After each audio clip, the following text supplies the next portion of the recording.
I'm Harriet Schwartz, and I am delighted to welcome you today. I've been so excited about this program.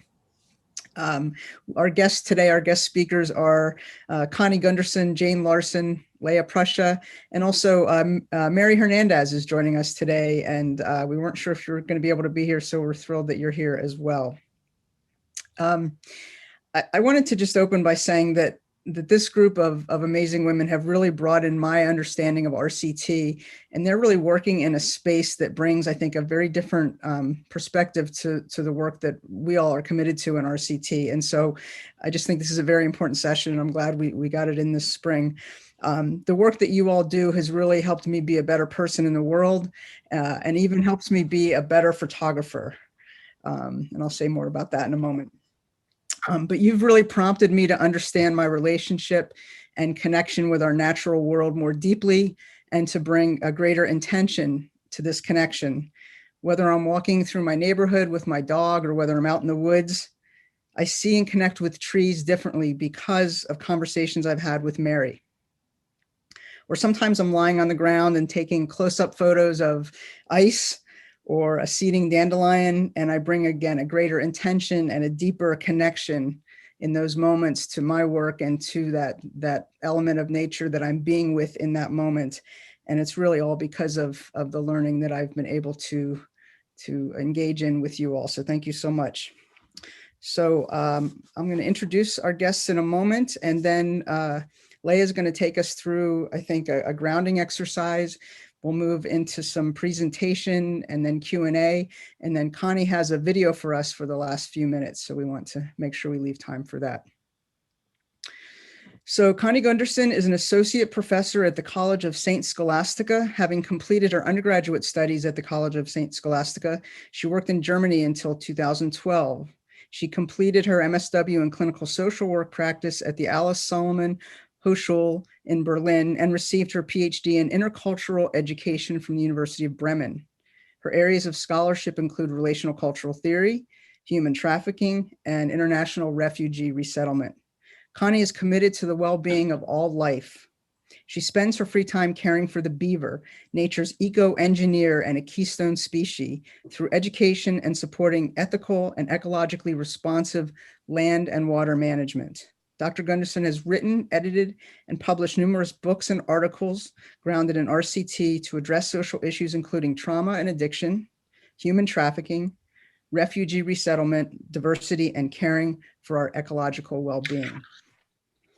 Jane Larson is a clinical and school social worker licensed to practice in Wisconsin and Minnesota. As the lead social worker at Superior High School, she is developing mental health and AODA programs for students. Prior to this, Jane managed a 12-county runaway homeless youth program for young people ages 12 to 24 and coordinated their substance abuse prevention services.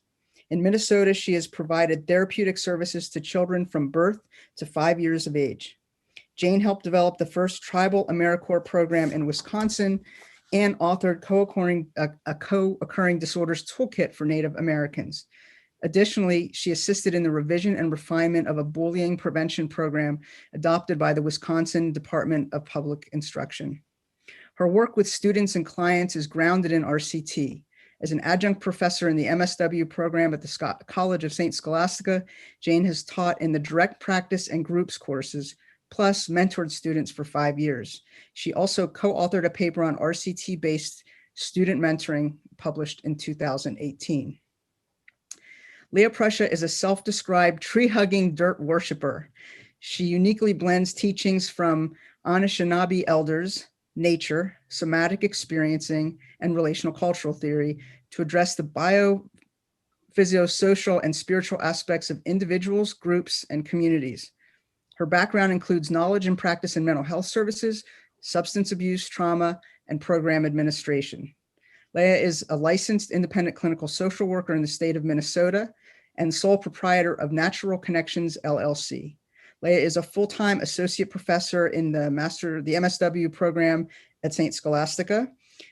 I hope St. Scholastica understands that you all are sort of really leading the universe today and always. You are strongly represented. Leah presently serves on the Commission for Diversity, Social and Economic Justice, and Environmental Justice Committee for the Council of Social Work Education.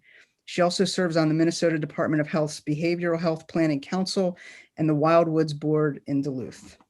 So let's just, first of all of that work just blows me away. So if we can just give our guests a little bit of applause, it's really just fantastic, the range of things that you're doing and just the range of contribution that you're making. So thank you all for making time to be with us today. So Connie, I'll turn it over to you.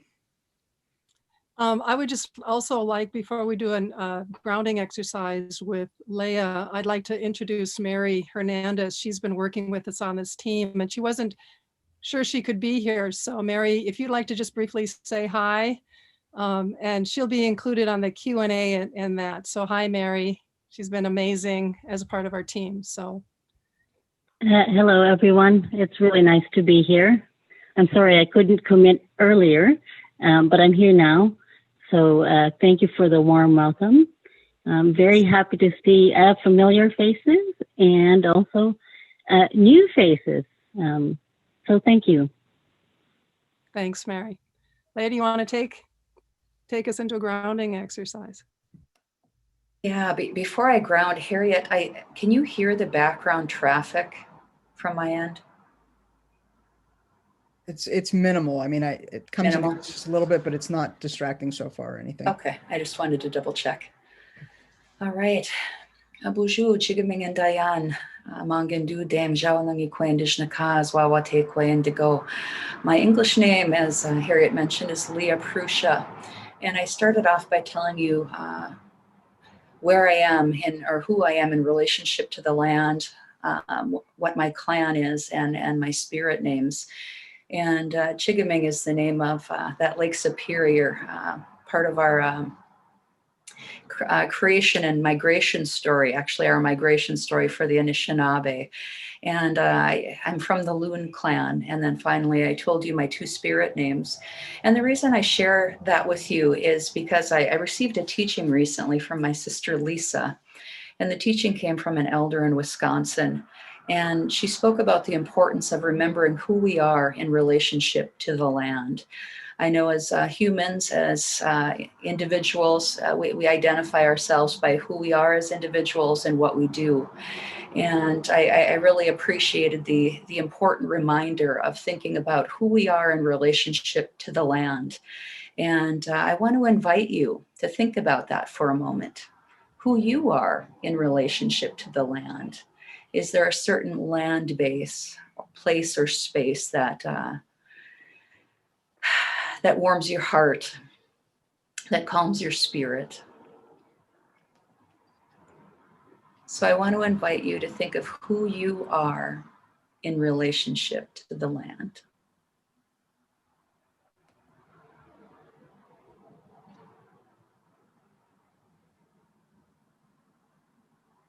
And as you do that, I'm curious if there's any physiological sensations that start to bubble up.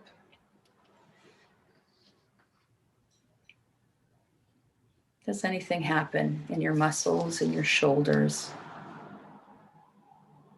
Are there any images that come to mind?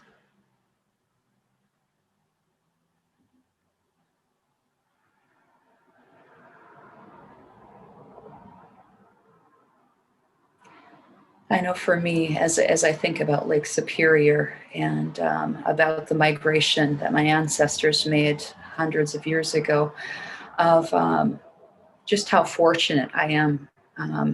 One of my mentors and teachers, Andy Favorite, who no longer lives on this plane or operates within this plane, just talks about us as we are a living prophecy fulfilled. That those 7 stopping places that we were to migrate, where the food grows on the water, which is wild rice, and it only grows, in Minnesota, Wisconsin, and on the the edge of Michigan. So for me, I just know that when I think about who I am in relationship to this land, my heart starts to open, my chest space starts to loosen up, and I feel a lot more expansive. And I hope for all of you that as you think of who you are in relationship to the land, that you feel similarly. There was one more piece I just wanted to share. One of the other teachings that I received from Andy Favorite.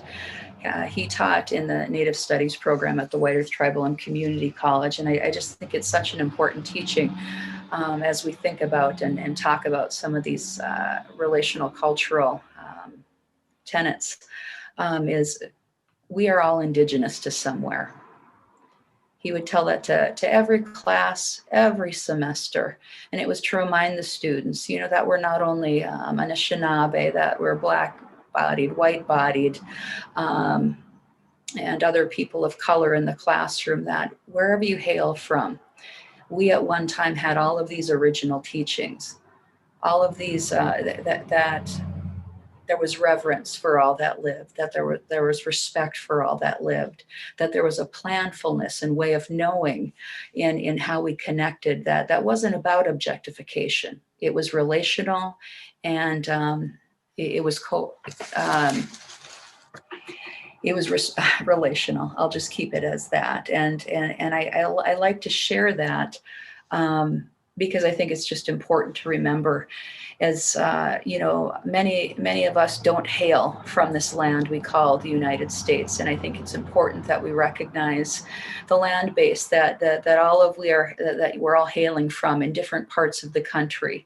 That we are on indigenous land, various tribal lands, and I recognize, as an Anishinaabe woman, that I also sit on lands that used to belong to my Lakota Dakota brothers and sisters.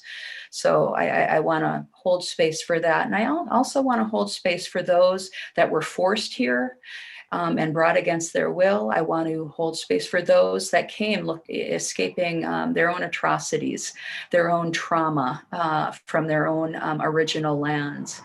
But as I look at and will speak to a little bit later in the presentation, I've been teaching this for 6 years about our original connections, our disconnections, and how do we reconnect. And because my Indigenous teachings so closely align with relational cultural theory, for me, it's provided a base for teaching people from both an Indigenous and a Western perspective in how to move through the world differently. And I just really want to thank Connie Gunderson, who's been an absolutely amazing mentor to me in bringing me into the fold of RCT.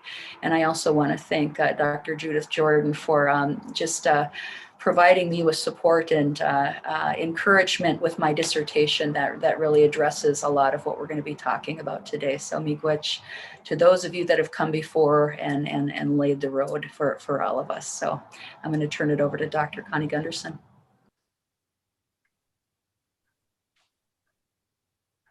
Thank you, Leah. Thanks for all you do. I'm so grateful for our relationship. I love you. You're amazing. I also just want to share a special thank you to, I don't think she's here, Dorothy Graff, who has been doing editing on our modules. We've put together 12 modules as a curriculum, and she's in the back doing the editing for us, and she's an amazing editor. I just want to acknowledge her work. We've been working on a curriculum for, I'd say, 2 years. And to share a little bit about how we've been getting in good trouble up in northern Minnesota is really delightful today. I also want to thank Judy Jordan for being here too. She has attended every Tuesday when we've met weekly to discuss, share, grow, experience, practice, all of those things. So I would just want to acknowledge my gratitude also to you, Judy, for being here and helping us and supporting us with this. So what I wanted to do is to share just a little bit of an understanding that we're bringing into looking at RCT from an ecological lens. So I wrote some things down that I'd like to share with all of you as my contribution. First of all, I'd like to start with a quote from Jean Baker Miller. She says, "It is obvious that all of living and all of development takes place in relationship." So as relational cultural theory continues to gain global recognition in academia and in the fields of medicine, psychology, social work, education, social justice, it is natural for RCT to spread its wings Many of us resonate with people involved in global ecological research, feel connected to our brothers and sisters who carry sacred indigenous knowledge and wisdom, and we join organizations and movements to support ecological activism. Similar to the psychological perspective of RCT, ecology, grounded in RCT, and I will call this relational ecology, emphasizes relational development through diverse lifespans, neurological and sensory connections, and ecological justice. We even include the 5 good things in our relationship with nature. This afternoon, I would like to briefly highlight these aspects to ground our work in developing an RCT curriculum for relational ecology. The foundational concepts of relational cultural theory, as applied to relational ecology, begin with relational development through lifespans. Maureen Walker reminds us, we are social beings born to thrive in connection with each other, so it is no surprise that we find the lifeblood of our dreams, our values, and our expectations in community. If we agree to the proposition that we are nature, we recognize that natural communities live in relationship. The four-legged, winged, crawlers, and swimmers have families, live in neighborhoods, and interact within ecological communities. Regarding plant life, we know that, for example, mother trees are viewed as critically influential for life on Earth, since they are widely linked to other trees in the forest through their fungal root connections. Mother trees raise and nurture the next generation of trees. Trees inhale carbon dioxide and exhale oxygen. Trees eat and drink. Trees offer shelter. They defend themselves, and they adapt to change. Trees are interdependent and live collectively with insects, birds, and deer. They provide food for other beings. Other plants do these things too. Natural communities have their own unique lifespans. Four-legged, winged, crawlers, and swimmers are born, develop in relationship with the natural world, generate future generations, and die. Life cycles may vary in time from minutes to centuries.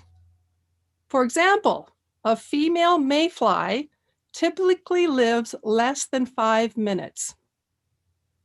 A spruce tree in Sweden is more than 9,500 years old. That is 115 times longer than the average lifespan. Secondly, we have neurological and sensory connections. As Amy Banks has shared, modern neuroscience supports RCT's focus on the importance of relationship for healthy human functioning by providing evidence that the brain is designed for connection. Our neurobiology is designed to regulate a sense of safety and calm, nurture a sense of belonging, foster resonance and mutual empathy, and enhance vitality and interdependence. That's how we care for each other. Science also recognizes sensory connections. Biologists and horticulturists have identified numerous ways plant life senses their environment. And since they are rooted in place, they need to respond to their immediate surroundings. Through sophisticated receptors, hormones, chemical reactions, plants are capable of responding to weather conditions, physical contact, light sources, and they defend themselves against herbivore and pathogens. Thirdly, we talk about ecological responsiveness and ecological justice. We often hear Judy Jordan share, we need connection the way we need air and water. She writes that relationships are central to our lives, not secondary or peripheral. From an ecological perspective, we acknowledge that the earth and the universe are alive. They are living, breathing, and developing.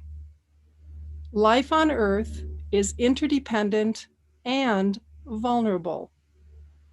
Therefore, our relationship with water and air is primary and mutually relevant. If our relationship with water and air is primary and mutual, we need to ask ourselves, what is our responsibility to water and air? What do we do to contribute to the sustainability of water and air? Local, national, and international ecological organizations are seeking to protect and care for nature for nature's sake. From their perspective, nature has rights, trees have standing, wetlands matter. The common good includes a radical respect for all life forms, not just human beings. These organizations challenge the stratification of who or what has worth and value and meaning. International legal organizations are asking important questions about our responsibility and our liability.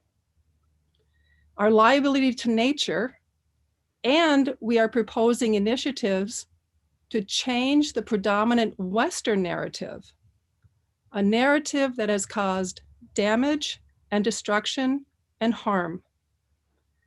The American Bar Association has become involved with international environmental law.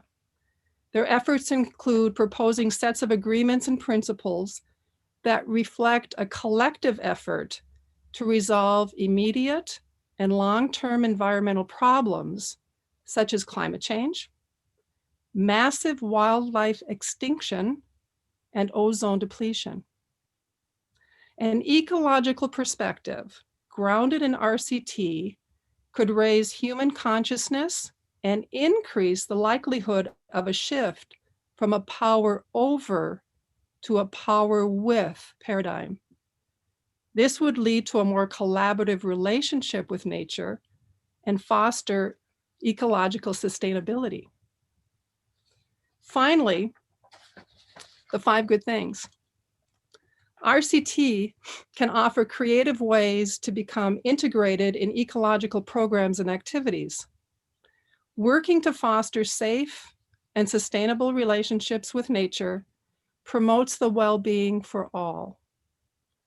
Experiencing Jean Baker Miller's 5 good things from an ecological perspective supports relational movement and with our interactions with nature.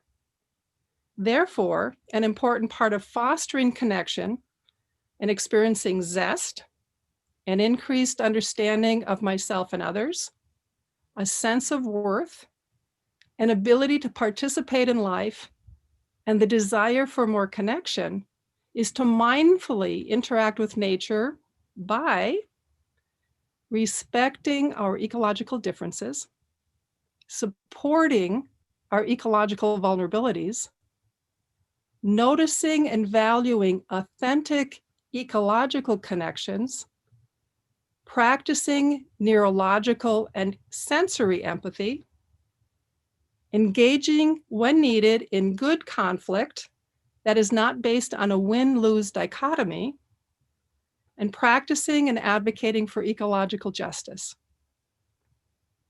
With my understanding and learnings with RCT, I see how well it fits in our relationship with all that is, and we are nature.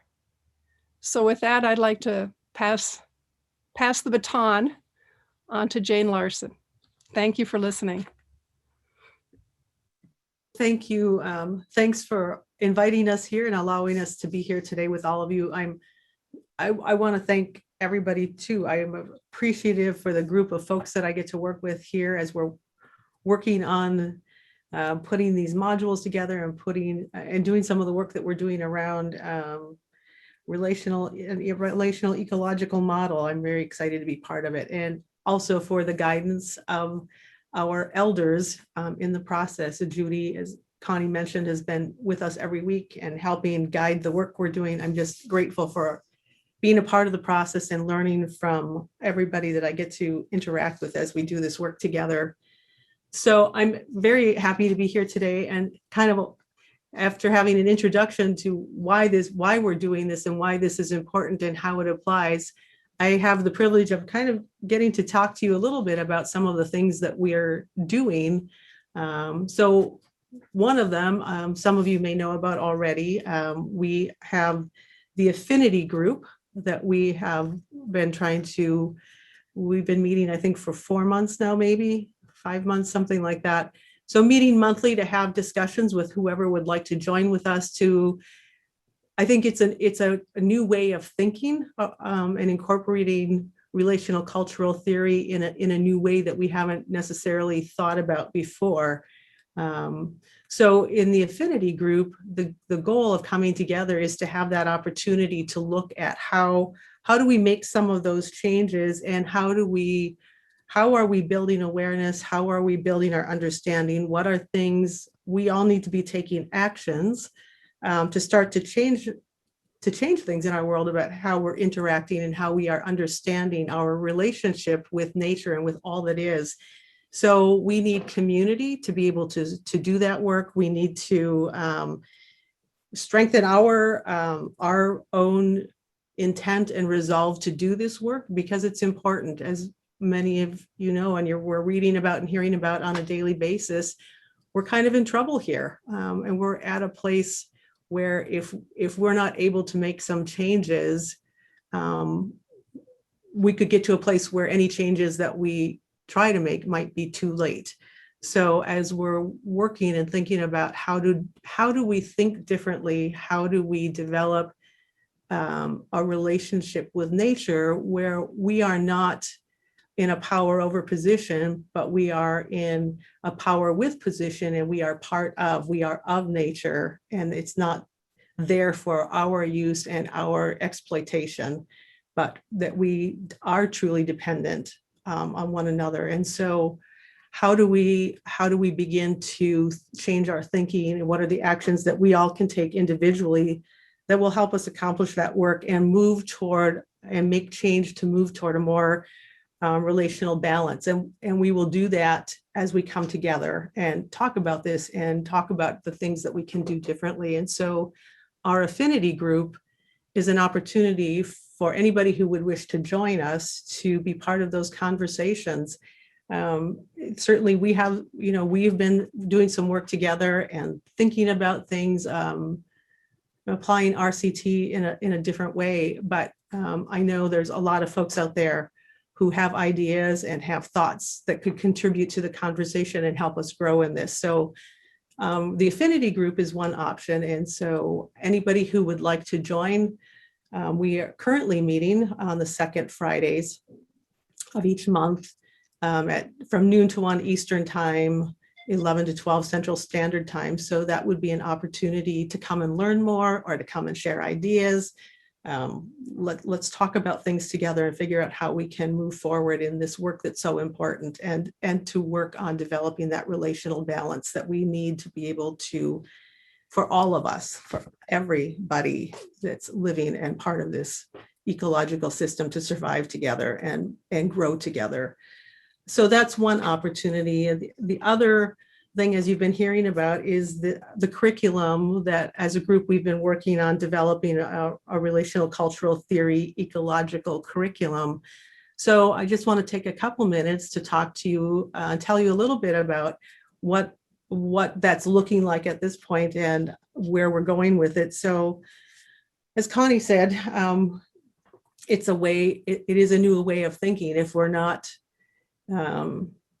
if we continue in the way that we have been, in a power over position and not considering ourselves to be part of nature, we are experiencing some of the fallout of that. We're seeing the consequences of that on a large scale worldwide.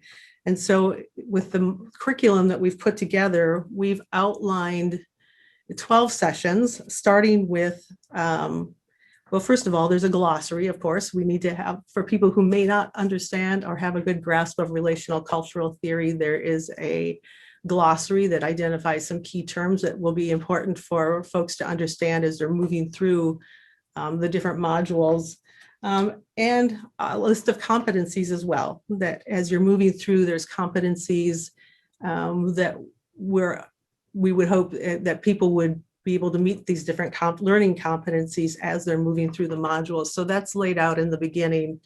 And then we start with looking at, in session 1, we're looking at an introduction to relational cultural theory and ecology, an overview, an introduction to relational cultural theory itself, and then looking at that theory from an ecological lens.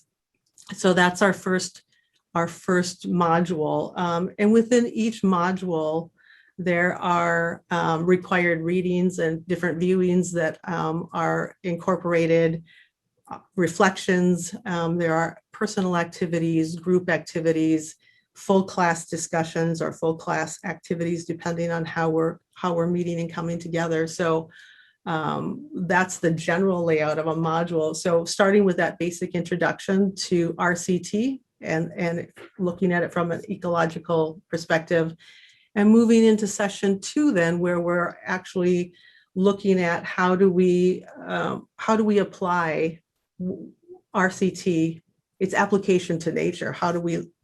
What does that look like? So ecological foundational concepts of relational cultural theory, looking at relational development through the lifespan, neuro and sensory connections, ecological responsiveness and justice. So we're starting to build the momentum through the modules and taking it to broad levels of application. So then we move into cultural narratives of human impact on nature. What are global efforts in support of connection with nature, and a personal story of witnessing power over environmental strategies, looking at what happens with the impact of environmental disconnection, which is kind of what we're seeing now when people feel like there's no connection to nature.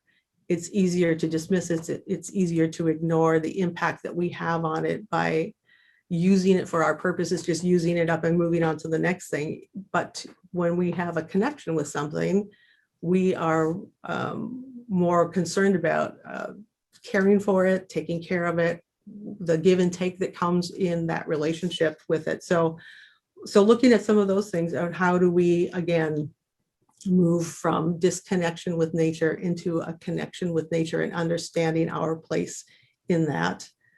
There are diverse cultural views of nature, another session we would look at, roots of power over thinking in an industrialized nation, and looking at different views of power dynamics and how that plays a factor in at RCT and looking at our connection in an ecological view. And not just in the Western world, but globally, how are we shifting views on that disconnection? Then we look at moving on to looking at the connection and interrelatedness of all things. Carl Sagan said that we are of stardust. And so we talk about where did we come from and how many ways are we connected? So from the cosmic to the very subatomic ways that we are all interrelated and interconnected with all it is, with trees and with the water and the air. And we have a connection that's much larger than many of us have thought about previously. And so recognizing that, again, helps to build that connection and that awareness that develops in us the willingness and the want to change how and shift how we think about our interactions with and being with nature. Some of the things that Leah talked about in her introduction today about being aware of where do we come from and what is our connection with the land, recognizing and how do we learn and listen to interact in our natural world. What are the ways that we find connection, and how do we become aware? How do we listen to a tree? What do we look for? Amy talked about taking pictures, or Harriet talked about taking pictures and seeing things differently. When you become aware, we look at things differently. We see things we hadn't seen before. So how do we engage our senses, all 5 of our senses, and find ways to connect and see how we are interrelated, and how do we interact? And then we're going to go on from there. We're spending some time with that. I think that's an important piece. So over 2 sessions, we'll be kind of developing that theme in a couple of different modules, and then taking a look at how do we reimagine our relational cultural ecosystems. So looking at our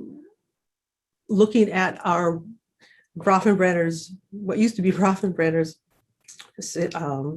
model, in a way that involves a whole new ecosystem, a whole new way of looking at that and developing that theme. So that's a pretty exciting module as well, to take a look at how do all the things that we've been learning about nature and the interconnectedness of all that is, how does that fit into an ecological model that is relational culturally based?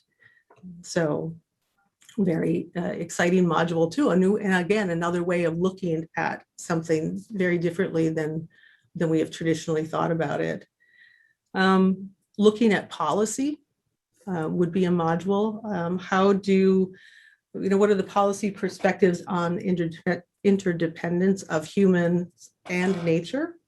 So global efforts, what's happening globally around policy efforts around environmental justice, what happens, taking a look at power over damage and ecological injustice to the environment, and how some of the different policies that are happening in the US around shifting policy around climate change. What is the impact in industrialized nations? What's the impact of business and industry? And how do we use policy to make some shifts and changes there? And it affects all of us. It doesn't matter where we live, the policies that are currently in place have a huge effect on all of us. So as we are thinking about actions that we can take and ways that we can get involved, policy is a place that we need to be directing some of our attention. So we'll take a look at that as well. And then moving into ways that we can share our connection with nature and our partnerships. What are some of the non-governmental agencies that are working already, and what are the impact of those agencies in work that they're doing? People will have a chance to connect, go out and look at agencies that are doing work that is ecological justice, that they're already practicing that and putting that into place. So how do we start to find some of those places and learn about what they're doing and ways that we could further the work that they're doing, or engage with them, find our niche that we want to find ways to work with others who are already starting some of the work.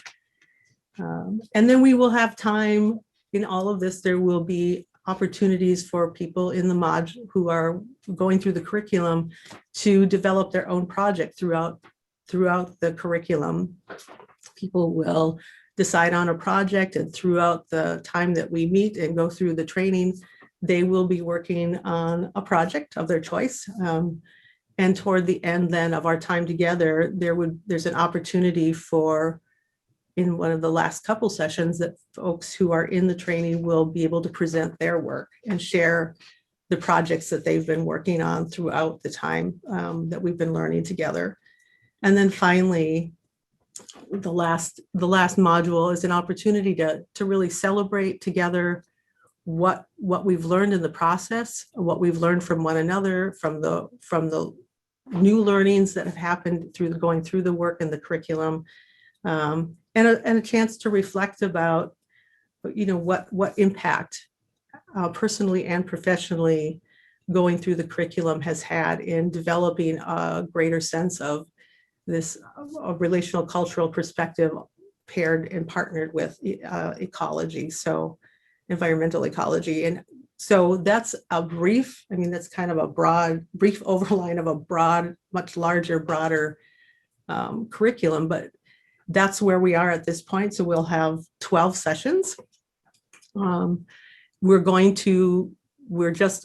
Connie said earlier, she just got the final draft, final copy that she'll be looking over.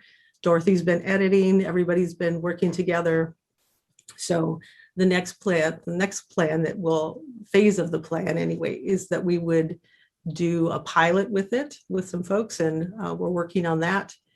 And then talk about when and how we would be ready to roll it out. So we're excited that it's been it did start about 2 years ago with conversations about how do we take RCT and how does it apply to the environment? How does it fit from an ecological justice standpoint? So this is the fruition of a lot of thinking and a lot of work and a lot of planning, and we're very excited to be this far into it, and pretty soon ready to share it with all of you. So that's where we are. I'm sure if you have questions later, we'll be able to answer questions you may have. But at that point, I'm going to turn it back to Leah.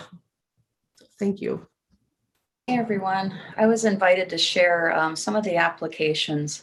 I've been teaching a class called Somatic Literacy, Clinical Collaboration with the Natural Environment for the last 6 years. I define myself as both a micro and a macro practitioner, so I wanted to just briefly walk you through what that has looked like for me. And when I work with the students, I start with that premise: we're all indigenous to somewhere, and we talk about those original connections. I use a lot of Peter Levine's somatic experiencing tools to help people touch into that blood memory of where those original connections came from.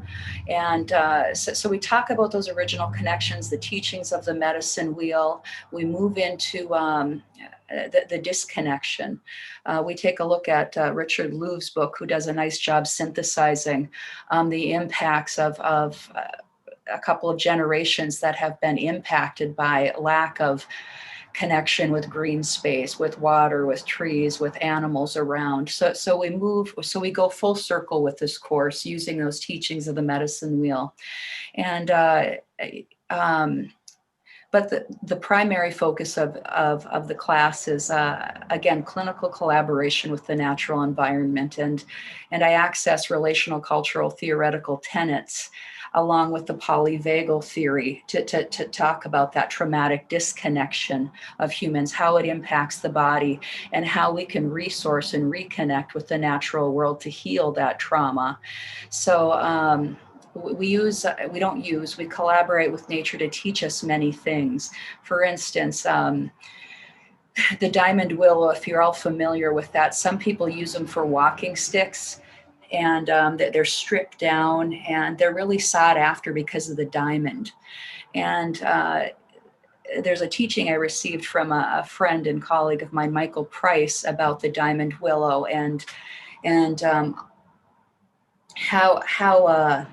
how it's attacked by a fungus that ends up ultimately killing the diamond willow.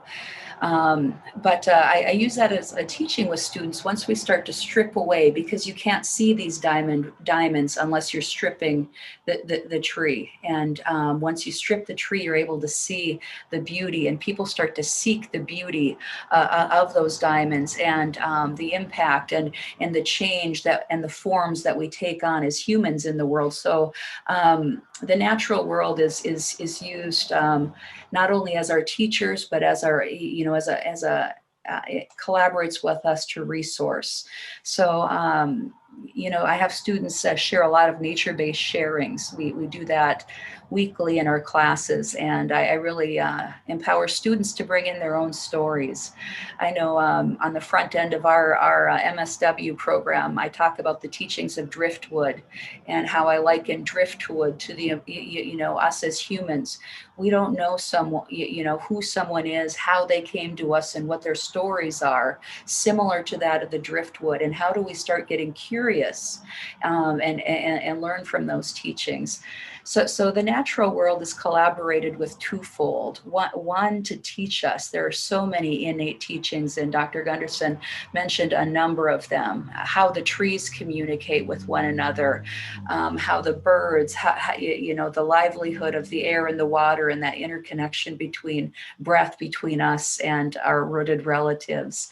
So, and ultimately, that reconnection, that return to connection is really about reestablishing that mind-body piece. So besides, looking at the medicine wheel for all its teachings about the intersection of the mental, emotional, physical, and spiritual world, we really look at that disconnect of the mind and body. We as humans have been dragging our bodies around because of the superiority that we've placed on what we've called this thing called our mind. So I really use those somatic tools and some of the teachings that Amy Banks has brought forward as far as RCT to help people to start accessing that. And again, it's a semester-long course, and I utilize a lot of these practices in my own when I'm working with clients. And I also wanted to just talk about the rights of nature piece that Dr. Gunderson spoke of. And really, I really want to honor the fact that our Indigenous people from all over the world have been at the forefront of all of this. And the Wangwi River, those that brought rights forward for the Wangwi River. I know that we are working in Duluth right now for the rights of the St. Louis River estuary, which is it was the 6th stopping place for us as Anishinaabe. So it not only holds cultural significance, it also has major ecological significance because of the wild rice and just all of the life that it holds, that it also feeds into Lake Superior. So again, the premise of the work that I've been doing with students is how to one, help remember those connections so they can be grounded and do the work, but also how do we collaborate with nature and access those healing processes to heal the individual. Once we heal here, we're able to turn outside and shift our ego-mindedness to eco-mindfulness and move differently in the world. I know that there is a small percentage of humans that have maintained that connection, but I truly believe there's a number of us that have been that trauma of disconnection from the natural world that have impacted our behaviors in how we access water and how we're accessing the land. I know for me that a Costco is coming up here in Duluth, and they tore out acres of land.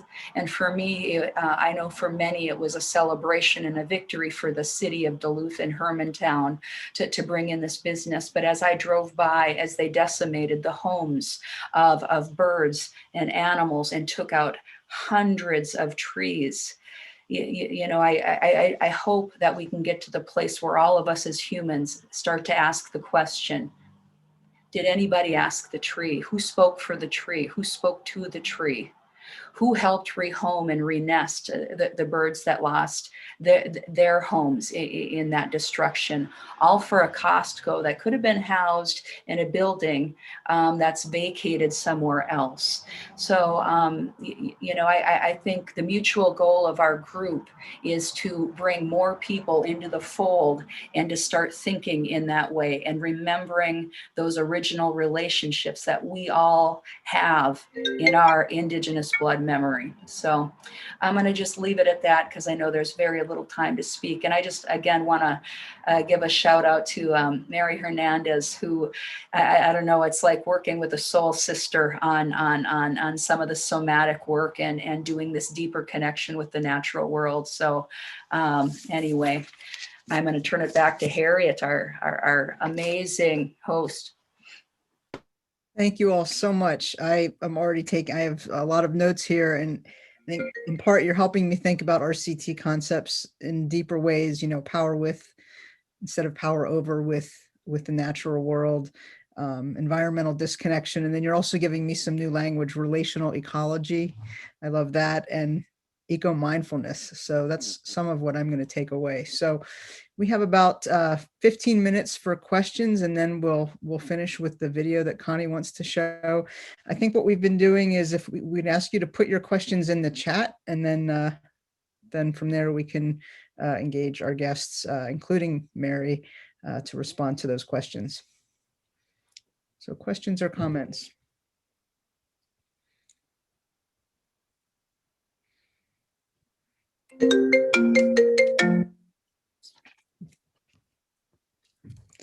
That ringtone means it's time to ask questions. Exactly, right. Don't be shy. I would also in the pause while people are busily asking questions. Oh, here's one. Robin Wall Kimmerer is also shares some amazing writing about this work. Anybody want to comment on that? Any of the presenters? Leah, want to say a little bit more? I just have to, I am so thankful for the work that she has done in bringing Indigenous voice, with Western ways of knowing as far as plant knowledge. And she really speaks to, rather than a scarcity way of looking at it, how do we translate if we were to think of abundance versus a scarcity philosophy. And I don't know. She's just kind of my shero.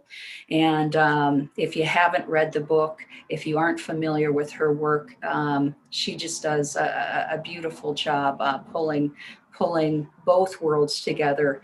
There's a transforming community image that Carl Gaboy created for the conference that we held in Duluth that just beautifully,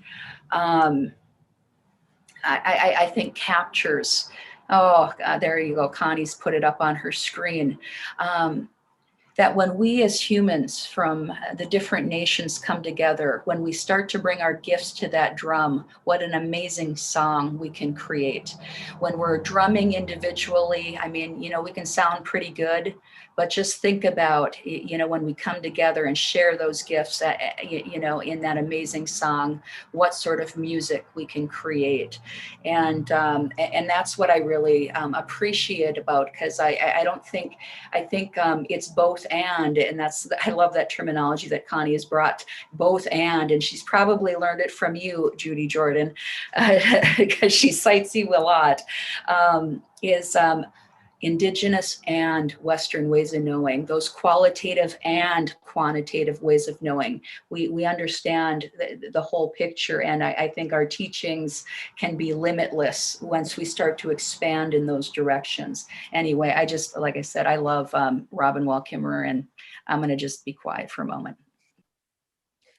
Thank you. Miriam comments that she loves the concept of shifting from ego-mindedness to eco-mindedness, and is saying, can you speak more on how to direct those of us not in your course more towards this? So I speak a little bit about really within the last 1,000 years, the impact of technology, the technology that really has created more of the separate self, right? When with the plant propagation, with farming techniques, it's freed up time for people to become more individualistic and pursue their individual places and spaces. And so we've shifted, we shifted from eco-mindfulness to ego-mindedness to, and we're really, I think the goal of our RCT group is to move towards, again, that eco-mindfulness. Remember those original blood memories, because we have it. But again, some of us are thousands of years disconnected from it, whereas, our indigenous communities carry this really at front and center in the work that as we're moving through the world. So again, ego-mindedness, how do we move from that focus on the self? And really, when I'm working with students, to work with clients is healing that mind, body, that mental, emotional, physical, and spiritual way of knowing. So once we consolidate that, we are then able, and again, we don't do that alone. We don't do that in isolation, as Dr. Jordan and the other founders of RCT have written about.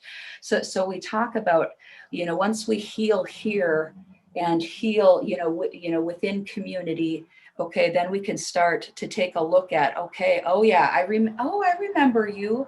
Because I know for me, every spring, as I get to know the plants and the different birds and what's going on, for me, it's an excitement every year. It's like a reunion with relatives once they all start to poke out.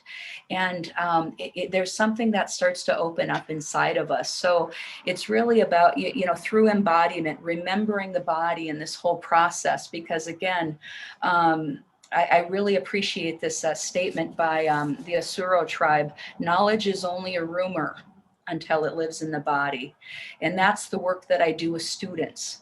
I help them bring the intellectual knowledge to the physiological knowledge and that blood memory. So again, I'm sorry, Miriam, I want to leave time for my colleagues and the work that they're doing. Feel free to reach out for more if you'd like. Mary, I wanted to ask if you had anything that you wanted to bring into the conversation. I was writing a number of things, just some thoughts that popped into my head as people were talking. First off, we're not introducing something totally new. The proposal is really to expand what RCT currently has, because everything that RCT talks about applies. We're just expanding the scope, right? We're saying you don't have to relearn anything. You do need to just say, hey, it's not just humans, it's everything. So RCT already has the bones, already has the explanatory power. So it's a perfect theory and therapy for this type of work. Second, when Leah was speaking about original connections, sometimes people walk away thinking, yeah, I understand connection. I know what that means. I know what that's all about. But it might be different if you walk away thinking and trusting that you have the innate mechanism to communicate and commune with other beings. So walk out into the world, into a natural area, trusting you have that, you are equipped to have that communication. It's not something you have to find. It's something you have to uncover, because you have it. It's just buried. It's buried under thousands of years of, things that we learn of priming us for the dual self. So we need to unpack a lot of the things that we've learned, not to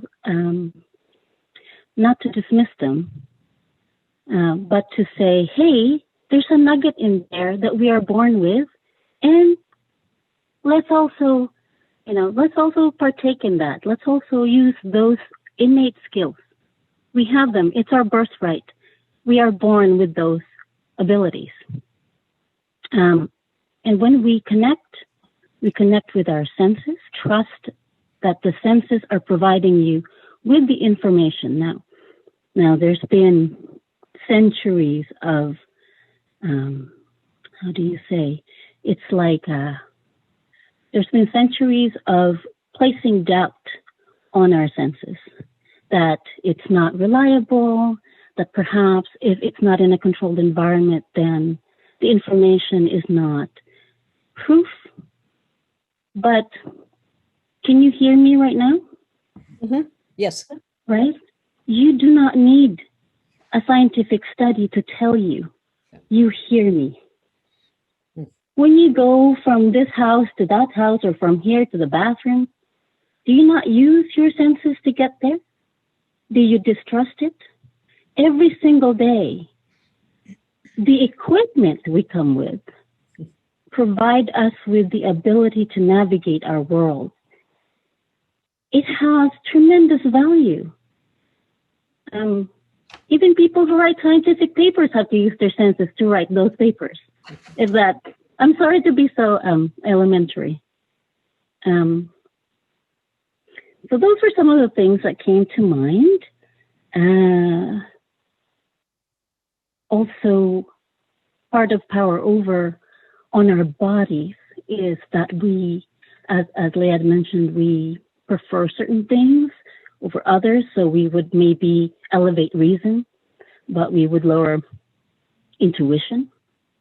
So it's time to redistribute. If we want redistribution of wealth in economics, let's also redistribute value across our various senses.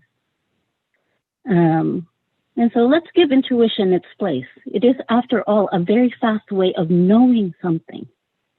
It's cheaper than having to do an experiment. Just a thought. Also, historically, insulin per month, and he would. Oh, I'm sorry. No, somebody had some background noise. Go ahead, Mary. Okay. I thought of the words dominion, and it reminds me of something that I read a long time ago around land ownership, and how a lot of the issues we come to can be traced back to the idea that we can legally own land, legally own another person, legally own knowledge and ideas. So what would the world be like if we didn't? I have no answer for that. I leave that to you smarter people to come up with. And then I was taken to a movie in Netflix. The Last Blockbuster. Have any of you seen it? There's like a documentary on the last blockbuster on Earth. If for anybody who's of that age who remembers blockbusters, so they did a documentary on this last blockbuster, and people from all over the world traveled to this place. I think it's in Oregon, to view the last blockbuster. And I thought, what about the last, I don't know, black rhino? Did we travel from all over the world to see it? And this is not to make dump on the fact that we like our last blockbusters, because another outcry happened when there was the possibility of the Twinkies being discontinued. Huge outcry, apparently. And what is the difference between a species going extinct and the last blockbuster going extinct, or Twinkies going extinct? It's relationship. We are familiar with these. We grew up with them. So it's really important that we establish those relationships with nature in order to have that level of caring happen. And then lastly, sorry, I keep talking. Lastly, I invite you all to think about your actions in the daily world. And we know that a lot of the issues, the climate crisis and species extinction, have a lot to do with the daily activities of people, the daily activities of, what are we now, 7 billion people. And so I invite you to think about each activity you do every day, brushing your teeth, washing your hair, the soap you use. I invite you to examine those and see if you can make them into acts of sustainability. Each action is an act of sustainability. One of the things that we did, my daughter and I started a sustainable product business, not because, well, of course we want to make money, hopefully, but the idea was that we wanted our very skincare to be an act of sustainability, our hair care to be that way. And so I invite you to do that, because you can save so many and you wouldn't even know it. Just like we can pollute something and not know how many animals we affect. If we do the right things also in sustainable ways, we don't know how many species we affect. So just know that every act you have will have a corresponding impact on a life. And think of yourself as, saviors if you have to. I am saving lives today. I'm going to brush my teeth with sustainable toothpaste. Something like that. Well, thank you. Thank you. Thank you so much, Mary. As I think about everything that you've all said, this idea that came to mind for me is eco-humility, sort of a frame, a way to sort of try to move into this work and to sort of a concept to sort of step outside with and be in relation with. So I am just so deeply grateful for all that you brought to us today. I have a couple of sort of practical questions, and maybe while we're doing this, Connie, you can get the video ready.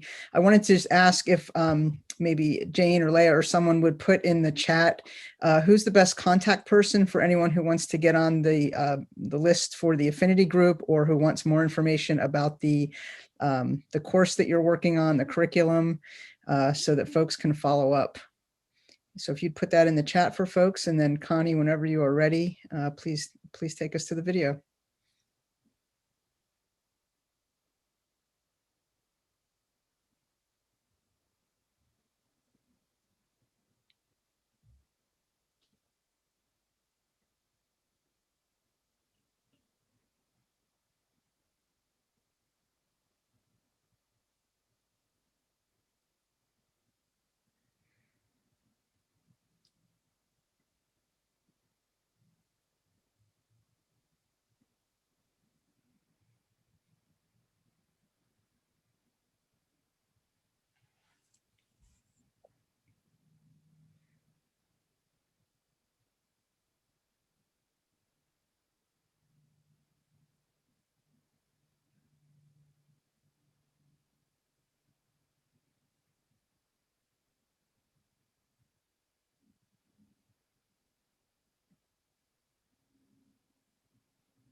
Connie, does this have sound, or do we need any help with it? Connie, unmute yourself, will you, for a sec?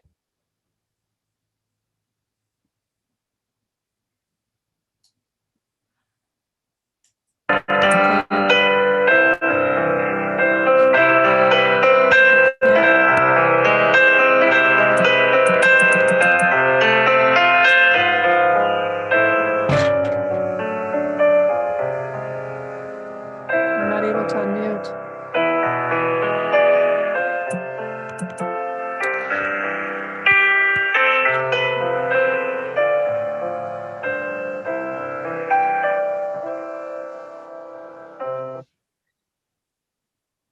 Oh, thank you. Can I try this again?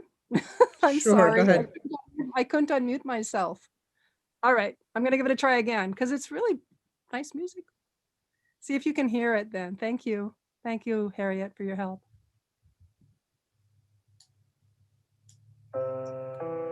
Can you hear it? There we go.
Thank you all so much.